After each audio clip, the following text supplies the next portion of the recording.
নতুন শহরে সৌন্দর্যে মুগ্ধ হয়েছি আজ। হ্যালো এভরিওয়ান, আসসালামু আলাইকুম। আজকে অনেক দিন পরে বের হয়েছি একটু ঘোরার জন্য। অনেক দিন থেকে কোথাও যাওয়া হয়নি, তাই ভাবলাম আজকে একটু ঘুরে আসি। আমি আজকে ঘুরতে আসছি মহাস্থানগড়, বগুড়া মহাস্থানগড় জাদুঘরে। এসেই আমরা দুজনে টিকিট কেটে নিলাম এবং দেখেন চারপাশের পরিবেশটা কত সুন্দর। বাগান বিলাস এই পরিবেশে এসে নিজেকে মুক্ত পাখির মতো লাগতেছে। সত্যি কথা বলতে এত সুন্দর পরিবেশ এর আগে কখনো পাইনি। এখানে আমাদের আসা হয়েছিল বিগত 6 বছর আগে, কিন্তু পরিবেশটা এত সুন্দর ছিল না। এখন যেমনটা সুন্দর করেছে, যেদিকে যাচ্ছি মনোমুগ্ধকর ফুলের গাছ, চারপাশটা নিরিবিলি, হালকা রোদ, মিষ্টি মিষ্টি। ওহ, কি যে সুন্দর লাগতেছে।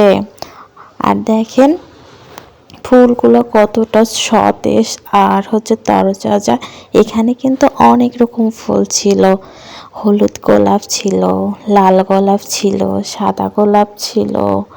সব কিছু মিলে অসাধারণ লাগতেছিল। তার পাশাপাশি আরও নানান রকম ফুল ছিল। আর এই গোলাপটা তো আমার মন পুরাই কেড়ে নিয়েছে। এত সুন্দর লাগতেছিল যেন আমি পাগল হয়ে যাচ্ছি ফুলের প্রকৃতির সৌন্দর্যে। আর গাঁদা ফুলগুলো কতটা সতেজ, কতটা সুন্দর। আমার শুধু মনে হচ্ছিল এই ফুলগুলো যদি আমি বাসায় নিয়ে যেতে পারতাম। তারপর ভাবলাম যে গাছের ফুল গাছেই সুন্দর, হাতে না। এটা ভেবে আর ছিলাম না। কত সুন্দর লাগতেছে ফুলগুলো। 4-5টা ঘোরাঘুরি করার পরে আমরা চলে যাই জাদুঘরের মধ্যে। আর জাদুঘরে ঢোকার আগে একটা ম্যাপ দিয়ে দিয়েছে, এই ম্যাপ দেখে দিক নির্দেশনা বুঝতে পারবো আমরা। এই তো জাদুঘরের মধ্যে ভিডিও করা অ্যালাউ ছিল না, তারপর আমি একটু ভিডিও করছি। আর দেখেন চারপাশটা কত সুন্দর।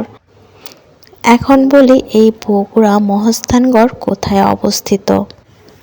বগুড়া জেলায় শিবগঞ্জ উপজেলায় করতোয়া নদীর পশ্চিম তীরে বগুড়া শহর থেকে প্রায় 13 থেকে 15 কিলোমিটার দূরে ঐতিহাসিক মহাস্থানগড় অবস্থিত। আপনারা এখানে অটোতে করে, ভ্যানে বা সিএনজিতে করে আসতে পারবেন। জাদুঘরে অনেক কিছু দেখার মতো রয়েছে, যেমন পালিশ করা পাথর, খোদাই করা মুদ্রা, টেরাকোটা ও অলংকার সংরক্ষিত রয়েছে। এখানে আরও দেখার মতো অনেক কিছু রয়েছে, কিন্তু আমাদের সময় স্বল্পতার জন্য আমরা পুরোটা ঘুরে দেখতে পাইনি। তো গাইস, ভিডিওটা কেমন লাগলো অবশ্যই জানাবেন। আমার পেজটাকে ফলো করে দিবেন। সবাই সুস্থ থাকুন, ভালো থাকুন। আল্লাহ হাফেজ।